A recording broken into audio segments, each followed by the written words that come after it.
Bismillahirrahmanirrahim. Assalamualaikum warahmatullahi taala wabarakatuh. Alhamdulillahi rabbil alamin wa sallallahu ala sayyidina Muhammadin wa ala alihi wa sahbihi wasallam amma ba'du. Rame-rame tentang nasab sekarang sudah menggelinding kemana-mana ya. Mungkin nanti suatu saat akan ada partai anti Ba'alwi mungkin nih sepertinya. Sudah ada organisasi yang menandingi Nahdlatul Ulama begitu ya, secara struktur, kemudian secara kekuatan organisasi, kekuatan hukum maksud saya begitu. Kemudian secara berani bisa terang-terangan begitu ya, menentang apa-apa yang sudah diturunkan oleh Nahdlatul Ulama itu ya, bernama PILS itu kan ada tuh.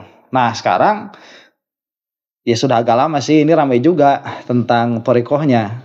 Nah, karena ada Jatman kan yang itu sudah diampu oleh Habibana Lutfi radhiyallahu taala anhu wa karama wajhahu, itu beliau sudah lama sekali mengampu Jatman, kemudian ternyata ada pemindahan ketua umum katakanlah begitu ya. Kemudian muhibbin dari Habib Lutfi itu membuat sendiri Jatma ya tanpa N. Nah ini akhirnya menjadi polemik ramelah, dan si Imad komentar dalam hal itu. Itu yang akan kita komentari sekarang ya, yaitu komentar atas komentarnya si Imad. The commentary of commentary begitu. Ini sudah kayak hasiah aja ya kalau di dalam kitab itu.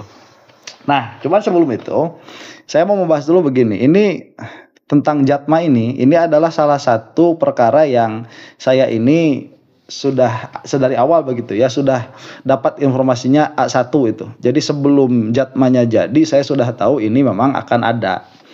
Ya itu dari pergaulan lah ya, enaknya dari YouTube itu kita jadi punya banyak relasi, kemudian kita banyak yang menghubungi, kita juga banyak menghubungi orang lain. Akhirnya ini salah satu yang saya tahu bahwa memang ini akan ada begitu. Nah dan sebetulnya ini mesti diketahui dulu ya, adanya Jatma ini yang menginisiasinya itu bukan Habib Lutfi. Itu supaya tahu saja dulu. Yang menginisiasinya itu siapa? Itu muhibbinnya beliau. Muhibbinnya Habib Lutfi. Dari mana saya tahu? Ini A1, tahu saja saya itu ya. Ngobrol. Kalau misalkan ini reportase ilmiah begitu, ini pertanggungjawaban ilmiah, saya bisa nunjukin orangnya siapa yang pertama kali ngobrol begitu. Ini sebetulnya adalah keinginan dari muhibbinnya Habib Lutfi. Karena yang namanya guru thariqah itu nggak ada ganti. Masa guru thariqah ada ganti? Nggak ada ganti. Coba yang ngaji-ngaji thariqah. Makanya heran kalau misalkan Nahdlatul Ulama ini tiba-tiba Habib Lutfinya masih ada begitu ya. Kemudian diganti. Itu heran juga, begitu aneh juga. Itu kalau misalkan diganti dengan pergantian keridoan guru sebelumnya, itu nggak jadi masalah begitu. Cuman kan berarti di sini ada masalah nih, ada diendus masalah oleh murid-muridnya. Yang nggak maulah selama ini misalkan sudah dimursyidi oleh Habib Lutfi, kemudian dipindah kepada orang lain. Siapa itu sekarang kan Yai Kholwani ya. Saya tidak tahu kapasitas beliau seperti apa. Cuman Kiai Kholwani ini belum pernah diobrolin sama Abu Uci begitu. Itu setahu saya ya. Kalau Habib Lutfi itu kan diobrolin terus tuh sama Habib Lutfi. Jadi memang secara thariqah nggak bisa kita sudah punya mursyid kemudian tiba-tiba dipaksa sama orang lain supaya pindah mursyid kan nggak mau nih. Dan itu bukan keinginan satu atau dua orang, itu keinginan banyak orang. Nah akhirnya mereka itu di belakang Habib Lutfi ngobrol dan ternyata memang ada kesepakatan, kemudian minta izin kepada Abah begitu ya, akhirnya jadilah Jatma itu. Jadi kalau misalkan Anda memang mengetahui thariqah ya silahkan cari itu. Biasanya perpecahan thariqah itu dia setelah wafat mursyidnya. Seperti yang terjadi di Suryalaya misalkan Abah Anom. Nah Abah Anom itu kan wafat, setelah Abah Anom wafat kan ada jadi dua tuh thariqah itu. Jadi dua dulu, atau misalkan jangankan thariqah lah, kita obrolin kayak Wahidiyah. Wahidiyah dulu juga satu juga. Cuman kan tatkala mursyidnya wafat, kita katakan mursyid lah ya, mursyid Muhammad Shalawat. Itu kan ada perpecahan juga kan, jadi dua begitu. Yang satu ada di Malang kalau tidak salah, yang satu lagi ada di Kediri. Memang seperti itu biasanya setelah wafat. Kalau sebelum wafat, awas ya, ini yang tukang thariqah. Awas tukang thariqah nih. Sebelum wafat mursyidnya itu udah ganti mursyid, celoko itu. Ya. Nah ini kan misalkan di bawah naungan NU. Lah NU itu organisasi. Begini ya, kalau misalkan kita ngobrolin NU nih. NU ini organisasi yang mana organisasi itu tidak hidup. Nggak ada, NU itu nggak ada. Coba tunjuk mana NU itu. Paling kamu nunjuknya ke kantor NU. Atau kamu nunjuknya ke bendera NU. NU itu la mawjuda fil kharij. Pada kenyataan itu sesuatu yang tidak ada. Karena itu adalah ideologi. Nah, NU itu baru ada sebagai ideologi atau misalkan sebagai organisasi di orang-orangnya, pada afrodnya, pada syakhsunnya, itu baru ada tuh mawujud fil kharij, baru ada NU itu di orang-orangnya. Makanya NU itu akan tergantung orangnya. Ya, itu kalau bahasa orang-orang kan bisa disebut apa? Man behind the gun. Maksud man behind the gun itu ya tergantung orang di belakang NU ini siapa. Nah, jadi kalau misalkan kita berbicara, oh ini kan ada pada NU, ya NU-nya siapa yang pegang? Begitu, ya. NU-nya siapa yang pegang dulu. Makanya ada permasalahan misalkan tatkala secara thariqah ini orang-orang NU katakanlah tidak paham yang mengganti Habib Lutfi sebagai mursyid di Jatman. Nah akhirnya memang secara organisasi bisa saja tidak masalah, tetapi secara kemursyidhan di dalam thariqah itu tidak bisa seperti itu, ya. Nah akhirnya murid-murid Habib Lutfi ini meminta kepada Habib Lutfi jadilah Jatma. Nah itu ya yang harus diketahui. Jadi aneh saja sekarang kalau misalkan Habib Lutfinya bikin Jatma, masih ada yang di Jatman, itu aneh saja sebetulnya, ya. Dan kalau misalkan ini perpecahan, ini dalam ranah politik dan lain sebagainya, ya masa tidak terendus gitu aja, ya. Ya masa tidak terendus. Kalau misalkan Habib Lutfi dari dulu ya memang beliau itu sudah di situ adanya, beliau itu muhibinnya sudah banyak, kemudian muridinnya sudah banyak, kan kalau di thariqah itu namanya muridin, ya. Muridinnya siapa? Muridinnya Habib Lutfi itu sudah kuat se-Indonesia dari dulu. Nah, sekarang saya ini mau mereaksi si Imad atas kejadian ini. Karena kan nanti banyak juga yang memuji tuh kayak Gus Nadir begitu ya, memuji. Kemudian diakui malah ya oleh Menteri Agama nanti dan lain sebagainya. Banyaklah, nanti kita bisa tampilkan videonya ya di kesempatan yang lain atau di kesempatan ini. Kita saksikan dulu nih reaksinya si Imad yang dia itu entah apa, pasti sadar dia tuh ya, dia itu sudah mengakibatkan perpecahan. Jadi kalau perpecahan terjadi ya memang terjadi, baik secara struktur keorganisasian dalam pengertian ada organisasi tandingan sama aja dengan PWI begitu. Akhirnya Jatma ini dilihat dari organisasi ya sama saja dengan PWI, dilihat dari organisasi Jatma ini. Cuma dia kalau dilihat dari dalamnya kemudian perjuangannya jelas beda. Kita lihat nih si Iman gimana begitu.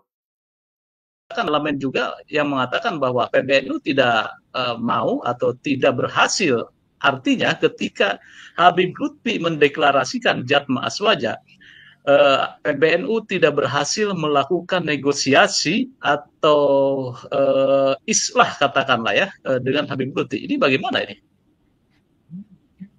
Ngapain negosiasi dengan Pak Habib Lutfi? Biarin aja. Wong dia banyak berbuat sesuatu yang kurang bagus di Nahdlatul Ulama selama jadi pengurus Jatman kok. Dirubah-rubah sejarah kan beliau itu yang merubah sejarah pendirian NU beliau. Sebentar ya, ini maksud merubah-rubah sejarah. Itu kan kalau merubah sejarah harus diketahui dulu tuh sejarah yang aslinya. Jadi kalau kita melihat ada versi sejarah, itu bukan merubah sejarah ya, beda versi. Kalau beda versi dan ini mau diselesaikan sebetulnya, mumpung orang-orangnya masih hidup.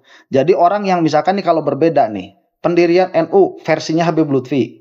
Ini kita kan orang netral ya. Kita mah nih NU gede, saya mah nggak untung secara finansial begitu ya kalau ngobrol finansial. Kalau secara akidah seharusnya untung tuh. Kalau secara finansial nih kita ngobrolnya, karena orang-orang sekarang kan ngobrolnya materi. NU gede, saya mah nggak untung. NU nggak ada, saya mah nggak rugi begitu secara material. Nah, jadi maksudnya apa? Maksudnya kita itu orang netral. Ini mau versi sejarah Habib Lutfi yang benar ya kagak ada masalah buat kita mah. Mau NU versinya Imad misalkan yang benar nggak ada masalah. Cuman kan kalau misalkan ada dua versi seperti ini dan memang kita itu mau mentahkik, mau mentashih mana sebetulnya yang terjadi pada kenyataan. Karena bisa jadi ini adalah sejarah yang saling melengkapi, bisa jadi seperti itu. Jadi di jam'u kan dari dulu sudah biasa tuh di dalam ilmu tarikh. Ya, si Imad itu kayaknya kebanyakan ngobrolin DNA, kayak jadi lupa sama kaidah-kaidah ilmu tarikh. Itu kalau ada beberapa riwayat, selama misalkan riwayatnya ini kan nanti dilihatnya kekuatannya dulu. Bisa nggak orang-orang yang versinya si Imad itu ngeluarin ini riwayatnya dari siapa? Kemudian nanti Habib Lutfi ini riwayatnya dari siapa? Setelah itu misalkan sekarang kan pasti ada bukti pendukung, keluarkan bukti pendukungnya. Kalau misalkan sama-sama kuat, lah kok ini beda tapi sama-sama kuat, ya coba dijam'u bisa atau tidak. Kalau tidak bisa dijam'u, berarti nanti kita tinggal melihat kekuatannya begitu, mana yang lebih sahih. Itu kan sudah ada sebetulnya di dalam ilmu sejarah. Jadi kenapa tatkala misalkan seseorang ini mengatakan ada versi sejarah yang berbeda, itu tidak dilihat sebagai kelengkapan di dalam sejarah. Bukankah itu sebetulnya bisa dijadikan sebagai pelengkap? Kita ini orang Islam ya, kalau ada sejarah yang kosong yang tidak ditemukan di dalam riwayat-riwayat, taruhlah misalkan yang diakui oleh Islam secara umum nih, oleh Islam secara umum, kita mengambil dari dari Israiliyat. Israiliyat itu masih dipakai selama dia tidak bertentangan dengan yang memang jelas-jelas sudah benar, sudah sahih. Nah, apakah sejarah NU ini jalur sahihnya sudah ada? Kalau jalur sahihnya sudah ada, kemudian misalkan apa yang dikatakan Habib Lutfi ini apakah bertentangan itu dengan atau tidak? Kalau bertentangan dengan itu, ya sedari awal kan sudah selesai, berarti tidak dipakai begitu. Apakah pentasihan ini pernah terjadi atau tidak? Nah, ini kan sebetulnya secara ilmiah sangat penting sekali begitu. Ini Imad tuh seenaknya aja langsung rubah sejarah. Kan pada akhirnya Muhyiddin juga bisa ngomong. Kayak saya kemarin tuh baru kedatangan orang, bilangnya seperti itu. Ini juga jadi yang memalsukan sejarah itu si Imad, begitu. Ini kan kita bisa ngobrol juga sebetulnya. Jadi akhirnya saling tuduh. Kalau saling tuduh tidak ada kebaikan untuk umat muslim ini, ya terutama Nahdiyin yang tepuk tangannya si Wahabi itu. Kemudian makam-makam dan lain sebagainya yang dibangun oleh Pak Lutfi bin Yahya juga ini sudah terbukti itu di dalam reportase wartawan-wartawan. Bisa dilihat di dalam Google bagaimana itu reportase wartawan tentang berbagai macam kuburan-kuburan yang dipalsukan. Ada orang bertanya, mana buktinya katanya Pak Lutfi bin Yahya memalsukan kuburan. Reportase wartawan masih ada itu. Kuburan di Kaliwungu, kuburan di Semarang, Depok, kuburan di Mates, kuburan di Comal dan lain sebagainya. Sebentar ya. Nah, ini reportase wartawan. Wartawan itu sejak kapan? Sedari awal dia itu ada kepentingan buat neliti kuburan. Masa tiba-tiba wartawan nih, ini wartawannya wartawan PWI apa wartawan NU dari awal ya, memang dari awal itu wartawan ini suka ziarah kubur. Nih ya, wartawan itu kerjaannya apa? Kalau wartawan ini dia kerjaannya itu wartawan artis, dia itu kerjaannya nunggu di depan rumah artis. Ya, itu betul itu. Kalau saya ngobrol sama wartawan, kamu itu dapat berita dari mana? Katanya itu gini, kita ini susah karena jadi paparazzi lah katakan begitu ya. Jadi paparazzi itu nungguin aja di rumah artis, kadang 2 hari 3 hari nggak keluar. Kenapa? Karena si artis juga tahu ditungguin sama orang begitu, apalagi lagi ngetop tuh. Dulu ya, zaman-zaman dulu nih, zaman-zaman paparazzi lagi rame. Entah sekarang kan kita ini terlalu banyak informasi ya. Jadi artis itu kayaknya berita tentang artis sudah tidak terlalu menarik lagi.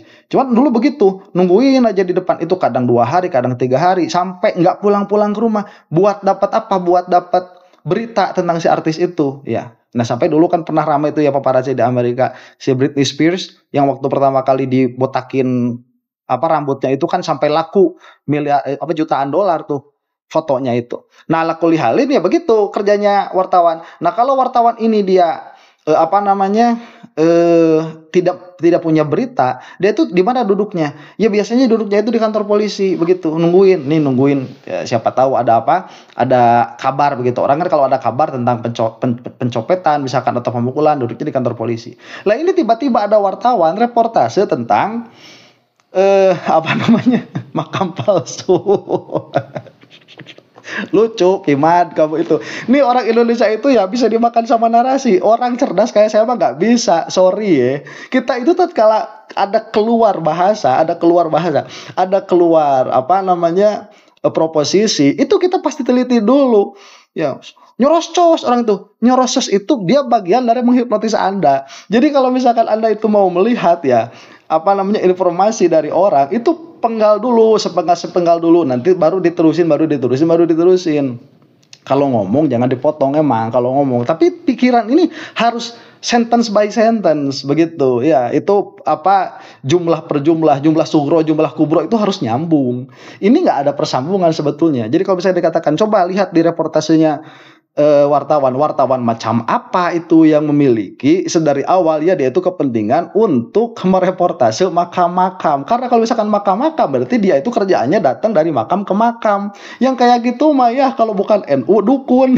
Nah, udah ada videonya kan, mukimat tuh yang gini-gini nih di atas udah kayak niji. Ada kayak giring aja. Gitu-gitu di atas apa, di atas makam kayak gitu. Siapa itu PWI kerjaannya? Ya saya nggak tahu juga di belakangnya kayak gimana, cuman ya pola pikirnya seperti itu. Nah, kemudian saya juga melihat memang ini sampai masuk apa, berita nasional, iya, sampai masuk TV One, sampai masuk RCTI, saya lihat sampai masuk Metro TV. Saya pikir tadinya ini satu stasiun TV saja, tapi ternyata tidak. Nah, tatkala ini bukan satu stasiun televisi, kita kan nggak bisa menuduh ini misalkan apa, dibayar gitu, nggak bisa kita menuduh seperti itu. Ya gimana, masa kayak, kecuali kalau duitnya banyak sih, atau misalkan ini ada apa, ada jejaring gitu ya. Cuman kita tidak seperti itu kan, biasa apa namanya, satu berita itu direportaskan di banyak televisi karena berita yang dijual juga kan bisa dijual ke beberapa TV begitu. Kalau wartawannya independen, itu kan ada wartawan independen yang dibayar tergantung berita yang sampai begitu ya. Nah, ini misalkan kita lihat nih, makam-makam yang dihancurkan itu loh, makam-makamnya baru begitu yang saya lihat yang ada di TV begitu. Ini 2 tahun yang lalu, 3 tahun yang lalu. Tapi katanya, kata si Imad ini, yang namanya habaib itu sudah memasukkan memasukkan makam dari dulu begitu, dari dulu. Berarti kan atau minimalnya lah kalau mau menghancurkan makam itu yang umurnya 60 tahun begitu ya. Mbak Alwi kan udah lama ada di Indonesia. Lah ini kok baru 2 tahun kemarin. Kalau misalkan kita jadi curiga itu mereka yang bikin, mereka juga yang ngancurin tanpa persidangan. Itu kan aneh begitu. Ya, kan wajar. Jadi begini nih. Saya punya bapak nih. Bapak saya itu kan dimakamkan, itu kan misalkan dikasih apa ya, dikasih rumput lah. Itu kalau bapak saya nggak dikasih bata, atau dikasihnya rumput. Lah tiba-tiba misalkan ada orang ngancurin makam bapak saya marah, wajar kan? Ya wajar. Makanya nggak ada orang yang berani ngancurin makam bapak saya. Kenapa? Karena ada empunya, ada yang punyanya. Nah, sekarang ini nih ya, kalau apa, PWILS katakanlah begitu, itu dengan berani ngancurin apa namanya, makam nih di pemakaman orang, bukan miliknya. Ini berarti kan tidak ada rasa takut. Kalau ada rasa takut seharusnya kan dicari dulu ini empunya siapa. Berarti kan tidak ada konsekuensi. Dari awal dia sudah tahu itu nggak bakalan ada yang protes. Dari awal dia sudah tahu nggak bakalan ada yang protes. Kenapa? Karena dia sendiri yang bangun. Itu kemungkinannya loh. Ya, dan itu perlu diselidiki juga karena ini kan perusakan tanpa perusakan tanpa peradilan. Mana peradilannya, nggak ada. Cuman ini kan kalau ada deliknya delik aduan. Sedari awal dia tahu ini nggak bakalan ada yang ngadu. Pertanyaannya, kenapa mereka itu sedari awal tahu ini nggak bakalan ada yang ngadu? Ayo, pertanyaannya itu. Ya, kalau Pak Alwi itu banyak loh. Coba nih Kuitang ya, yang sudah jelas-jelas makamnya, berani nggak misalkan mereka itu menghancurkan itu? Ya, nih di saya nih di Munjul nih ada makam yang bangun makamnya itu makam leluhur saya. Yang ngebangun makamnya itu siapa? Ibu siapa itu? Anaknya Pak Harto itu, Ibu Tutut. Ya, Ibu Tutut Soeharto tuh yang bangunnya. Ayo kamu berani nggak ngancurin tuh? Ya, nggak bakalan berani ngancurin. Kenapa? Karena ada empunya. Begitu, ada yang bertanggung jawab. Kecuali Ibu Tin sendiri yang ngancurin, nggak bakal ada delik. Yang mau ngadu siapa? Yang dia sendiri yang bangun begitu. Ya, ini kok aneh si Imad itu pola pikirnya. Tiba-tiba ini adalah kejahatan siapa? Habib Lutfi gitu. Dari mana persidangannya? Tidak ada. Nah, jadi negosiasi atau apa namanya itu, istilahnya itu yang nggak diperlukan. Yang ada itu yang diperlukan adalah untuk Pak Lutfi bin Yahya adalah kesadaran bahwa sudah waktunya mungkin saya harus bersama Allah. Tinggal usah lutak-latak lagi dengan pergaulan manusia, atau umur sudah di atas 70 mungkin. Jadi kalau kita berpikir tasawuf, ya berpikirnya harus semacam itu. Bentar ya, kalau berpikir tasawuf gak ada umur, gimana?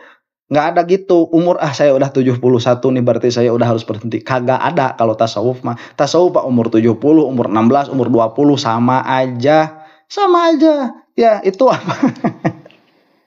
Kita itu abna waktu, kita itu anak-anak waktu, anak-anak waktunya kita sendiri, kita tuh begitu. Ya, sudah itu mah udah terkenal lah orang-orang kalau nggak tahu tasawuf, nggak tahu kita itu abna waktu dalam pengertian apa? Dalam pengertian nggak ada esok. Kalau kita hidup pagi-pagi kita nggak ngarep ada sore, kalau kita hidup sore nggak ngarep ada pagi, ada besok. Itu mah udah begitu abna waktu kita ini. Jadi nggak ada beda. Justru kalau misalkan Habib Lutfi sekarang sudah umur 70, kemudian berubah sikapnya, berarti beliau sedari dulu itu palsu begitu jadi mursyidnya. Lah dulu beliau itu memperjuangkan thariqah. Sekarang juga memperjuangkan thariqah karena lillah, selama nyawanya ada ya begitu. Ya enggak, sekarang udah 71 itu mah bilangnya sama si Oma tuh, sama teman kamu Kimat begitu ya, udah tua kok masih aja genjreng-genjreng gitu, masih aja keliling-keliling ngefitnah orang. Itu pertanyaannya bilangnya sama si Oma. Cuman nanti kamu begitu, itu kan masih perjuangan. Lah kenapa sama si Oma kamu bisa ngelihat gitu, sama Habib Lutfi kagak bisa ngelihat gitu? Berarti itu tarjih ghair murajjih. Kalau tarjih ghair murajjih itu yantiqu andil hawa. Dia itu berbicara dari hawa nafsu. Ada apa? Ada udang di balik batu begitu. Ya, atau ada udang di balik pik 2. Bukan malah menunjukkan perlawanan. Toh dia dibesarkan oleh Nahdlatul Ulama, harusnya banyak terima kasih. Oke dah, saya terima kasih. Selama ini dibesarkan Nahdlatul Ulama sampai dikenal presiden. Sebentar, nggak ada dibesarkan oleh Nahdlatul Ulama, ada juga dibesarkan oleh orang. Ya yang ada di Nahdlatul Ulama, yang membesarkan Habib Lutfi juga mungkin udah bukan orang itu lagi. Nggak bisa, karena organisasi ini dia bisa disusupi, organisasi ini dia tergantung orang yang membawanya. Kalau memang misalkan taat kepada organisasi siapapun yang makainya, nah itulah akhirnya kayak Muhammadiyah nantinya itu orang-orangnya itu sudah udah taslim begitu ya, di dalamnya susupi Wahabi, masuk ke dalam Wahabinya nanti karena sudah taat atas nama organisasi, lebih menjaga organisasi daripada menjaga ilmu, akhirnya seperti itu. Ya jangan, justru jangan. Jadi orang NU itu tidak seperti itu. Kita masih ingat waktu Yai Said itu dia menjadi ketua NU ya. Ya waktu ya saya menjadi ketua NU, banyak tuh orang yang tadinya NU struktural jadi NU tradisional, udah nggak mau ikut-ikutan NU, banyak itu termasuk di antaranya teman-teman saya yang adalah ya yang pesantren itu termasuk, jadi nggak mau izin cenakan NU sampai begitu ya, nggak boleh ya. Memang NU ini dia itu yang harus dijaga apa, nilai-nilai keorganisasiannya itu yang harus dijaga. Meskipun kamu tidak NU secara organisasi, tapi nilai-nilai yang di dalamnya kamu pegang, kamu itu lebih NU daripada NU. Makanya saya mau klaim begini ya, nggak tahu si Imad ini berapa tahun di NU, saya klaim saya ini lebih NU daripada si Imad. Bagaimana untuk membuktikannya? Cari di atasnya tuh ada apa? Ada ART, Ahlussunnah wal Jamaah, di situ ada Asy'ariyah Maturidiyah, kemudian mazhab yang 4, kemudian tasawufnya. Saya begini aja, landasan yang paling landasan itu Asy'ariyah Maturidiyah. Saya tantang si Imad sekarang nih. Saya tantang si Imad dia, kagok aing kemarin udah tantang si Setu nggak datang, tantang si Abbas Buntet nggak datang. Si Imad dia saya tantang juga. Buktikan kamu itu Asy'ariyah Maturidiyah. Ngobrol sama saya tentang Asy'ariyah Maturidiyah. Gak usah banyak-banyak, kita ngobrolin matolibus apa. Si Imad ini agak pinter loh, ya. Agak pinter Imad ini. Dia itu ngarang Alfiyah ada ya. Alfiyah ada lah, kata saya juga gampang ngarang Alfiyah mah. Kalau kayak gitu mah gampang. Anak saya itu kelas 1 SMA itu sudah hafal Alfiyah, sudah selesai Alfiyahnya. Ya, sekarang lagi ngapalin Quran. Tolong didoakan mudah-mudahan dilancarkan begitu. Nah itu gampang kalau cuma ngafalin Alfiyah. Mau mensyarahi Alfiyah lah, sekarang comot-comot banyak kitab-kitab udah banyak. Jadi sekarang itu kalau mensyarahi itu bukan dari ilmu kita, itu menukil. Nih kalau yang namanya tauhid, mantik itu nggak bisa menukil, itu harus ada di sini nih. Nggak bisa dihafal itu mah, harus ada di sini. Kamu jalan mantiknya, kamu jalan tauhidnya, kamu jalan tauhidnya. Makanya kenapa harus baca la ilaha illallah? Baca la ilaha illallah itu nanti ada adabnya. Adabnya ada di dalam kitab ada suki. Itu untuk memasukkan sifat 20 ya. Apa yang 50 sebetulnya 20 sifat wajib, 20 sifat mustahil, atau jaiz. Kepada la ilaha illallah itu Muhammadur Rasulullah itu 4 wajib bagi Rasul, 4 mustahil bagi Rasul, 1 jaiz bagi Rasul. Dikumpulkan pada la ilaha illallah, nanti dibahas dulu i'rabnya apalah dan apa-apa yang bisa dibahas dalam la ilaha illallah itu. Baru dibacakan zikir sambil diingat maknanya. Nanti itu akan masuk ke dalam kolbu, dalam pengertian secara majaz itu menjadi darah, menjadi daging. Itu baru sudah benar tuh ya. Asy'ariyah Maturidiyah benar. Makanya kalau misalkan ditanya matolib, ditanya dalail, ditanya dalil, ditanya muqaddimah sugul, muqaddimah kubra, akan keluar. Si Imad ini saya yakin nggak bisa. Yakin saya emang nggak bisa. Karena kalau bisa pola pikirnya nggak bakalan seperti ini. Makanya saya tantang Imad ya, kamu itu buktikan bahwa kamu itu Asy'ariyah Maturidiyah, kamu itu benar-benar NU, buktikan. Nggak bakalan bisa. Nggak bakalan bisa. Yakin saya 100%. Jadi begini, orang-orang yang ada terpengaruhi sama Imad dan kawan-kawan, yang terpengaruhi oleh kata-katanya yang penuh busa itu, yang tidak ada intinya, yang kata-katanya itu sangat provokatif, kamu itu sedang ditipu mentah-mentah sama orang yang namanya Imad. Dia itu Ahlus Sunnah wal Jamaah bukan. Kalau bukan Ahlus Sunnah wal Jamaah, gimana mau jadi NU? NU sama Ahlus Sunnah wal Jamaah itu umum khusus. Kalau ada NU pasti ada aswaja, begitu. Aswaja belum tentu NU. Nah, saya buat menggugurkan ke NU-nya si Imad, saya menggugurkan aja ke aswajanya si Imad. Dan dia bukan itu cuma ikut-ikutan doang. Ya, yuk kita ngobrol nih sampai mana dia itu sampai mendeklarasikan diri sebagai orang yang cerdas di Indonesia, mendeklarasikan diri walau aftal muftun begitu. Ya, coba saya mau ngomong sama dia. Masalah tauhidnya gimana? Ya. Itu harus itu dulu yang yang dikejarnya. Gak bakalan ada nol. Gak bakalan berani. Ya. Yuk Imad kalau mau sama saya. Ya, sama langsung aja. Saya katakan kemarin, jangankan sama si Imadnya gini. Imad ya, kalau yang lain-lain mah khusus masalah ini ya, masalah ini.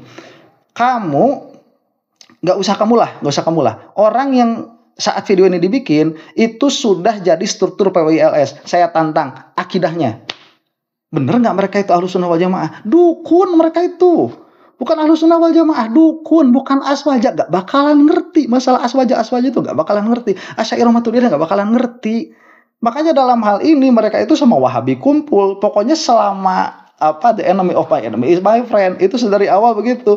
Musuhnya musuhku adalah musuhnya. Musuhku adalah temanku, begitu. The enemy of my enemy is my friend. Itu sudah dari awal seperti itu. Nah, ini akan agak panjang kita bahas video Jasik Imad ini ya. Kalau ada waktu lagi insyaallah nanti kita lanjutkan. Wallahu taala a'lam bishawab. Assalamualaikum warahmatullahi taala wabarakatuh.